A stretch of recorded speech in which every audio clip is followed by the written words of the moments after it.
Cik.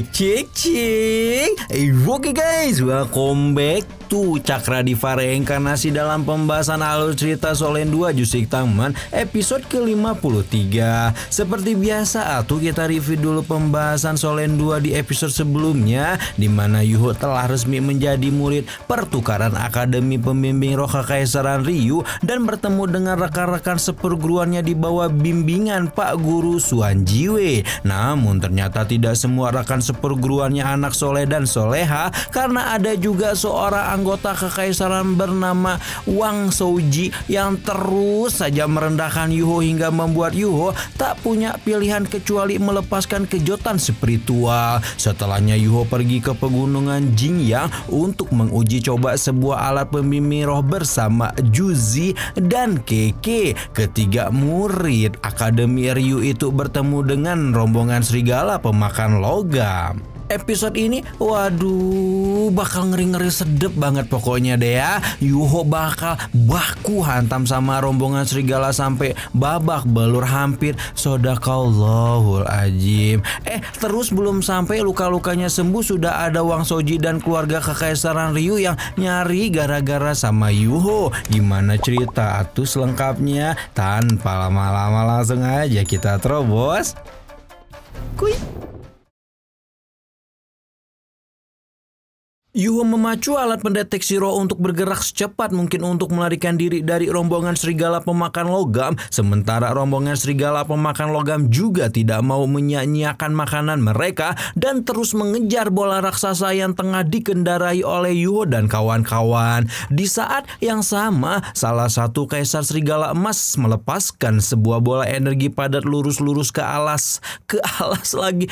arah alat pendeteksi roh, membuat Juzi segera menginstruksikan Yuho untuk melepaskan atribut pertahanan yang telah terpasang di dalam bola raksasa tersebut. Astagfirullahaladzim, baru dimulai nih teh Bambang.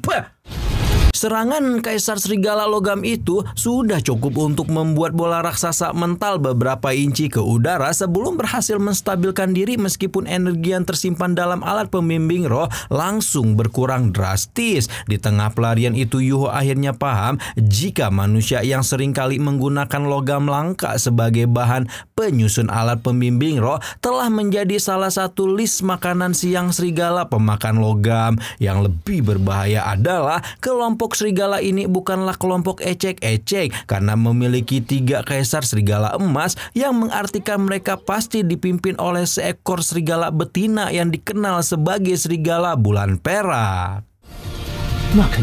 Karena sudah mendapat informasi tentang pusat kekuatan gerombolan serigala, Yuho pun menggunakan deteksi spiritualnya dan menemukan lokasi tempat serigala bulan perak berada. Baru setelah menemukan lokasi pemimpin kawanan serigala itulah Yuho menyerahkan kendali alat pendeteksi roh kepada Juzi, karena dia akan mengambil peran untuk mengalihkan perhatian gerombolan serigala barbar di sekitar mereka. Awalnya Juzi jelas tidak setuju Yuho berencana membahayakan dirinya seperti itu, namun tampaknya Yuho sudah membulatkan tekad ketika mengepakkan sayap dan terbang keluar dari dalam bola raksasa tanpa aba-aba.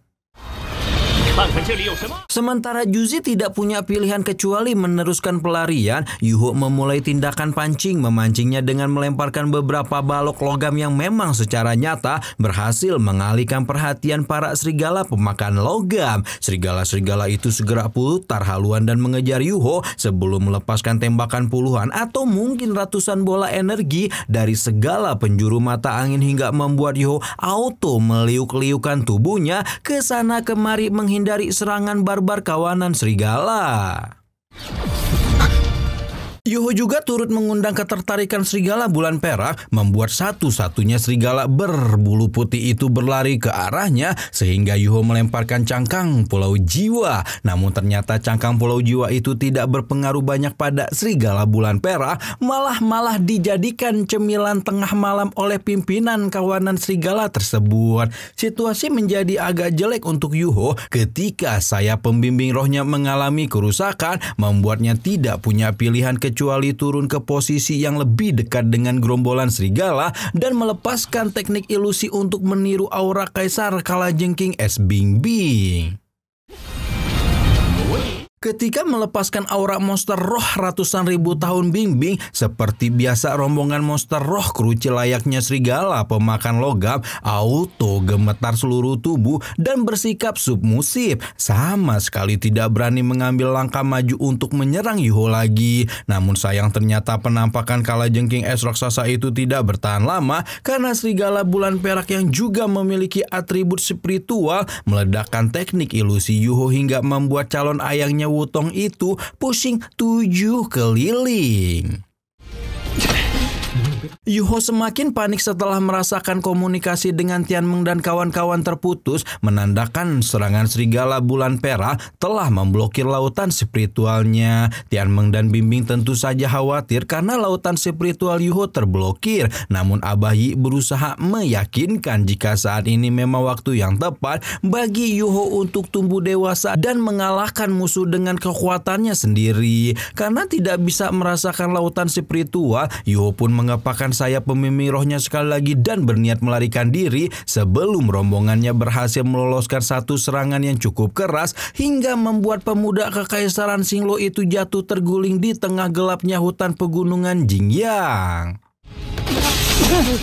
Segera setelah Yuho terjatuh, rombongan serigala berubah menjadi monster kelaparan yang merangsek ke arah daging segar itu, membuat Yuho yang sudah OTW berubah jadi ayam geprek tidak punya pilihan selain meledakkan atribut es bimbing dan membeli sedikit waktu untuk memutar otak. Yuho dalam kondisinya sekarang sangat terpojok dan mengonfrontasi langsung serigala-serigala itu bukanlah pilihan yang bijak. Ketika itulah Yuho melihat serigala bulan perak di atas tebing, berpikir jika satu-satunya cara untuk mengatasi kawanan ini adalah mengatasi rajanya lebih dulu. Segera saja Yuho mengumpulkan seluruh kekuatan roh yang tersisa di tubuhnya sebelum mengaktifkan teknik tatapan jiwa untuk menghabisi si raja serigala bulan perak. Setelah menggunakan seluruh kekuatannya untuk mengaktifkan tatapan jiwa, Yuho pun berhasil menembus penghalang mental yang dimiliki oleh serigala bulan perak. Serigala bulan perak itu terpental sementara Yuho dipaksa untuk terduduk di atas satu lututnya. Namun baru saja Yuho menghela napas lega berpikir telah mengatasi serigala bulan perak, tiba-tiba saja geraman rendah terdengar dari atas tebing sebelum kemudian menunjukkan sosok sang pemimpin kawanan yang kehilangan sepasang matanya dengan raungan marah. Bersamaan dengan raungan marah sang raja serigala bulan perak, bulan merah yang mempesona sekaligus menakutkan mengintip makhluk-makhluk dari balik langit malam, menyebabkan situasi di hutan pegunungan Jingyang menjadi semakin mencekam tatkala rombongan raja serigala emas serta antek-antek alias serigala pemakan logam merangsek ke arah Yuho dalam satu ketukan.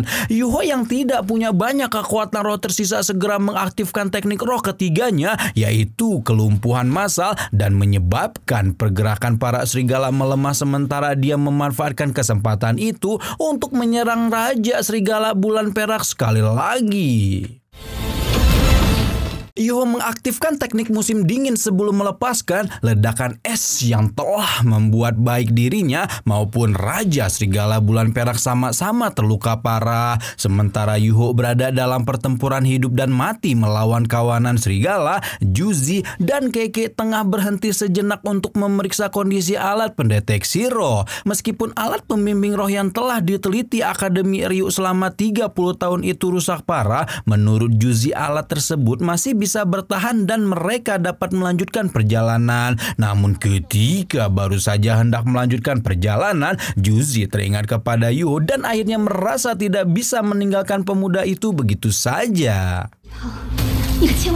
Juzi berharap Yuho masih tetap dalam keadaan hidup ketika mereka bertemu lagi. Di sisi lain, Yuho benar-benar hampir tidak bisa menyangga tubuhnya sendiri saat menyaksikan Raja Serigala Bulan Perak secara perlahan berdiri dan merangsek ke arahnya dengan niat membunuh. Dan seolah situasi tidak bisa menjadi lebih buruk lagi, tiga Raja Serigala Emas juga menunjukkan tanda-tanda kebangkitan sehingga Yuho pun memutar otaknya secepat mungkin untuk mencari titik tervital di tubuh serigala perak. Ketika menemukan posisi jantung serigala, Yuho tanpa aba-aba menghujamkan belati lengannya ke arah serigala perak, tapi ternyata Tapi ternyata Yuho juga harus membayar harga yang mahal yang setelah jantungnya tertusuk, serigala bulan perak itu masih sempat menancapkan taring-taring tajamnya ke bagian kiri dada Yuho, membuat pemilik roh pelindung triple itu merasakan taring itu sudah sangat dekat dengan jantungnya sendiri dan membuat kekuatan hidup di tubuhnya secara perlahan semakin melemah. Merasa telah semakin sulit untuk bertahan, Yuho pun melepaskan keterampilan serangan terkuat Kaisar Es Feng Yu dan akhirnya benar-benar berhasil mengakhiri perlawanan sang Raja Serigala Bulan Perak dengan kekuatannya sendiri. Namun ternyata permasalahan Yuho belumlah berakhir karena beberapa saat setelah Kaisar Serigala Bulan Perak kalah, 3 Kaisar Serigala Emas menjadi marah sehingga melancarkan serangan beramai-ramai ke arah Yuho yang sudah babak belur. Karena sudah tidak memiliki kekuatan tersisa untuk menahan gempuran Kaisar Serigala Emas, Yuho pun segera mengeluarkan alat pembimbing roh tipe pertahanan level 9 yang dihadiahkan kepadanya, di mana bahkan dengan perlindungan alat pertahanan tersebut, Yuho masih tidak dapat menahan tubuhnya untuk terhempas dan jatuh ke dalam lembah tanpa daya. Singkat cerita, malam berlalu dan Yuho menghabiskan semalaman untuk terbaring lemah di antara hidup dan mati sampai dengan Juzi dan Keke menemukannya dalam kondisi mengenaskan. Juzi mampu merasakan denyut hati Yuho sangatlah lemah dan suhunya terus-terus turun dengan sangat drastis, menandakan jika pendarahan di tubuhnya harus segera dihentikan kalau tidak ingin juniornya itu buru-buru pindah alam. Juzi dan Keke juga menyadari masih ada gigi taring yang menembus dada kiri Yuho, namun karena posisi itu sangatlah riskan, Juzi memutuskan untuk merawat luka yang lain lebih dulu. Keke dapat melihat jika Juzi tampak begitu fokus dan serius ketika merawat luka-luka Yuho, seolah memikirkan waktu yang telah mereka habiskan bersama, juga pengorbanan yang telah dilakukan pemuda itu untuk menyelamatkan dirinya dan Keke. Baru setelah pendarahan di sekujur tubuh Yuho dihentikan dan luka-lukanya dibalut dengan perban, Keke dapat merasakan suhu tubuh Yuho sudah semakin normal, menandakan ini adalah saat yang tepat untuk mencabut gigi taring di dada kiri Yuho. Luka akibat taring ini adalah sesuatu yang sangat riskan dan berbahaya, namun Juzi juga tidak berani menunda lebih lama untuk mencabut gigi itu. Hingga akhirnya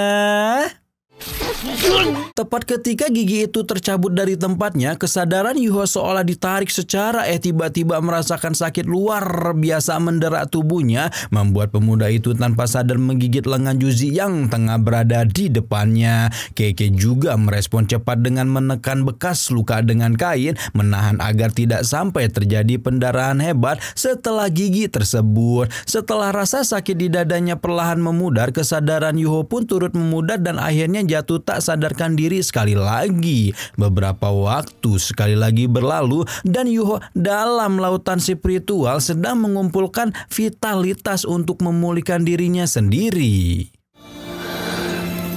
Setelah memulihkan vitalitasnya di dalam lautan spiritual, Yuho pun akhirnya membuka mata, membuat Keke atau Keke lah pokoknya kayak gitu ya. Dan Juzi segera menghampirinya dengan penuh antusias dan menanyakan bagaimana perasaan Yuho saat ini. Yuho cukup terkejut melihat Juzi dan Keke ternyata tidak meninggalkannya. Namun reuni itu tidak bisa berlangsung lama karena Yuho harus segera menyerap cincin roh Raja Serigala Bulan Perak sebelum cincin roh 10.000 tahun itu menghilang karena kematian yang terlalu lama. Baru setelah Yuho menyelesaikan penyerapan cincin roh ketiga, murid itu segera kembali ke Akademi Ryu hingga tiba-tiba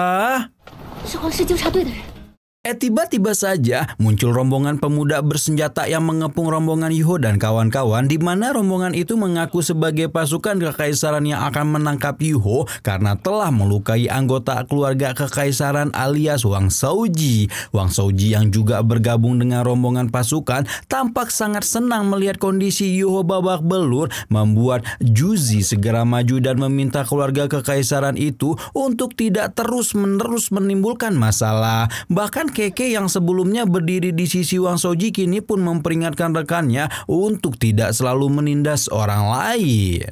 你们没有权利在学院里抓人。 Tidak hanya Juzi dan Keke yang membela Yuho atas tindakan semena-mena Wang Shaoji, murid-murid lain yang mengelilingi mereka pun melakukan hal yang sama, menggunjing beramai-ramai tentang hak apa yang dimiliki keluarga kekaisaran sampai berani menangkap murid secara acak seperti ini. Namun Yuho yang tidak ingin teman-temannya mendapat masalah akhirnya memutuskan untuk mengikuti Wang Shaoji, di mana tindakan penangkapan sepihak kekaisaran Ryu ini juga turut membuat Jing Hongchen selaku kepala aula Mingde merasa kesal. 我去找一个人。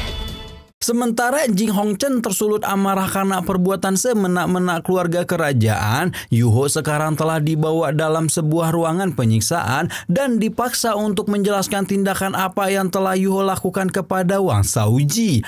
Mungkin maksudnya yang Yuho bilang kekuatan roh Wang Shaoji bakal pulih dalam 2 bulan itu loh guys ya. Masih ingat kan? Namun Yuho yang memang tidak merasa salah tidak bersedia untuk menjelaskan apapun hingga membuat pimpinan pasukan kekaisaran yang kita sebut aja dia Bambang mempersiapkan hukuman berat untuk Yuho. Bambang mulai memerintahkan anak buahnya untuk mengeluarkan tiang naga, yaitu sebuah alat penyiksaan menyerupai tiang berduri yang mampu menghancurkan 81 tempat di tubuh seseorang. Sementara Yuho terancam hukuman yang sangat berbahaya, Juzi tampak berencana menemui orang dengan posisi cukup tinggi dan berada di tempat terbatas yang dijaga ketat. Namun kakak seperguruan Yuho itu mampu menunjukkan sebuah plat khusus yang pada akhirnya membuat para penjaga tidak berkutik, membuka fakta real jika kemungkinan gadis dengan roh pelindung jeruk itu bukanlah murid sembarangan. Juzi, waduh episode kali ini benar-benar bikin nyesek berinding merang remang-remang ya guys ya. Udah mau mati berapa kali coba itu Yuho di episode kali ini. Jangan mati dulu dong, kan belum lihat ayang berbatang berubah wujud ke kodrot aslinya.